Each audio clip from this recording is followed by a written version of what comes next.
ایک دوست نے اپنے ایک دوسرے دوست سے قرض لیا اور قرض لینے کے بعد جو ٹائم تھا وہ پورا ہو گیا. اب پیسے اس نے نہیں لوٹائے. بڑی کوشش کی اس نے کہ بھائی میری رقم واپس دے دیں, اس نے نہیں دیا.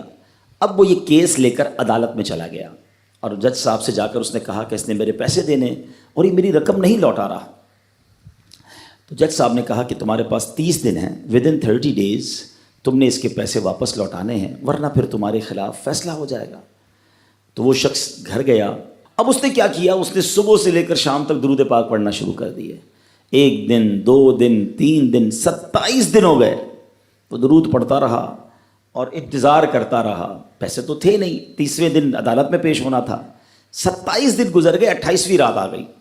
خواب میں اس کو کسی نے آواز دی کہ گھبراؤ نہیں, تمہارا قرض ادا ہو جائے گا. اگلے دن پھر درود پاک پڑھتا رہا. اب نبی پاک کی خواب میں زیارت ہوئی. آقا علیہ الصلوۃ والسلام تشریف لائے, فرمائے گھبراؤ نہیں, تمہارا قرض ادا ہو جائے گا. تم علی بن عیسیٰ وزیر کے پاس جاؤ اور اس سے کہو وہ تمہارا قرض ادا کر دے گا. اب جب صبح اٹھا تو بہت خوش کہ نبی پاک کی زیارت مجھے ہو گئی. لیکن پھر خیال آیا کہ میں اگر وزیر صاحب کے پاس گیا اور انہوں نے مجھ سے کوئی ایویڈنس مانگ لیا, کوئی پروف مانگا, کہ میں کیسے مان لوں تمہیں نبی پاک نے بھیجا ہے؟ تو اس بات پر تو میرے پاس کوئی دلیل نہیں ہے. اب 30ویں رات آ گئی, آخری رات ہے, صبح عدالت میں جانا ہے. درود پاک پڑھتے پڑھتے سو گیا. سرور کائنات علیہ الصلوۃ والسلام نے خواب میں پھر کرم فرمایا. فرمایا علی بن عیسیٰ وزیر کے پاس جاؤ, وہ تمہارا قرض ادا کر دے گا. کہ حضور میں چلا تو جاتا, مگر اگر وہ مجھ سے کوئی پروف مانگتا, کوئی ایویڈنس مانگتا تو میں کیا جواب دیتا؟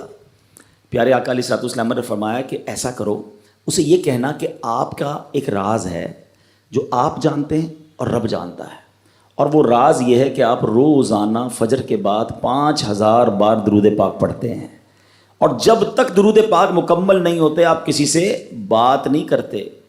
اب جب صبح اٹھا تو بہت مطمئن کہ اب تو دلیل بھی آ گئی ہے. پہنچ گیا صبح صبح علی بن عیسیٰ وزیر کے پاس. اس کا دربار لگا ہوا ہے. اس نے پیغام بھجوایا کہ میں علی بن عیسیٰ وزیر صاحب سے اکیلے میں ملنا چاہتا ہوں, پیغام لایا ہوں. درباری نے آ کر پوچھا, وزیر صاحب پوچھ رہے ہیں کس کا پیغام لایا ہو؟ کہا میں نبی پاک علیہ الصلوۃ والسلام کا پیغام لایا ہوں. فوراً وزیر صاحب نے بلا لیا. کہا فرمائیے. کہ مجھے میرے آقا علیہ الصلوۃ والسلام نے کہا ہے کہ آپ میرا قرض ادا کر دیں.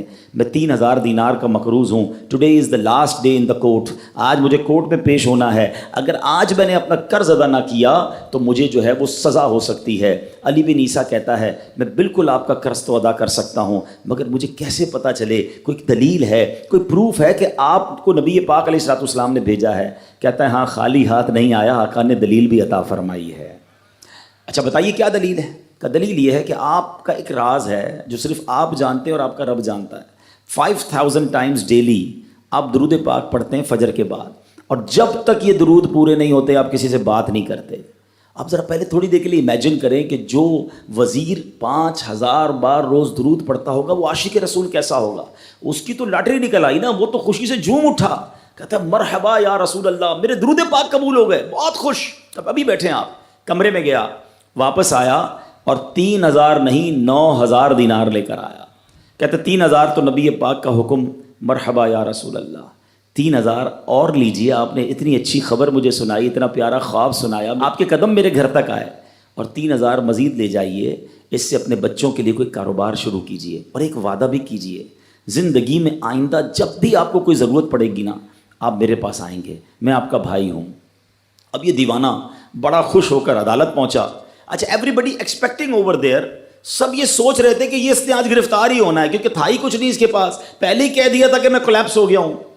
اب عدالت میں جاتے ہی اس نے 3000 دینار جج صاحب کو دے دیے کہ صاحب اس کا میرا قرضہ ادا کر دیں, میں جو ہے وہ اپنے قرضے سے بری ہونا چاہتا ہوں. جج صاحب ہوتے ہیں, انہوں نے کہا قرضہ تو ادا کر دیں گے, پہلے بتاؤ پیسے لائے کدھر سے ہو؟ تم تو کہتے تھے پیسے نہیں تھے تمہارے پاس, اتنی بڑی رقم کیسے انتظام کی؟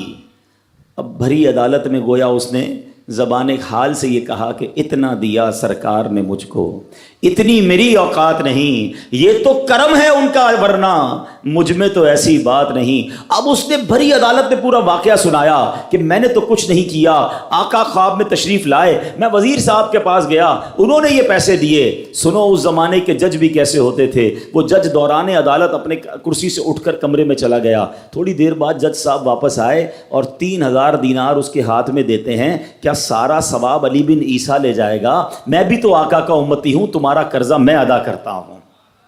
اچھا، اب جس نے کیس کیا تھا، سبحان اللہ، کیا ماحول تھا، کیا انداز تھا، کیا دل تھے، وہ بھی تو دیکھ رہا ہے، کہتا ہے میں بھی تو آقا کا امتی ہوں، رکے ذرا، کاغذ قلم دیجئے، بندے کو میں قرضہ ہی معاف کر دیتا ہوں۔ اچھا، قرضہ ہو گیا معاف۔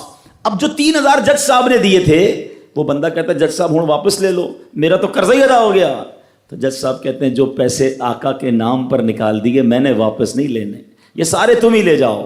اب یہ 12000 دینار لے کر یہ عاشق رسول جھومتا ہوا اپنے گھر پر جا رہا ہے۔ اے میرے پیارے اسلامی بھائیوں، ایک رات پہلے ایک سنگل پینی اس کے پاس نہیں ہے، اور اگلے دن 12000 دینار ہیں۔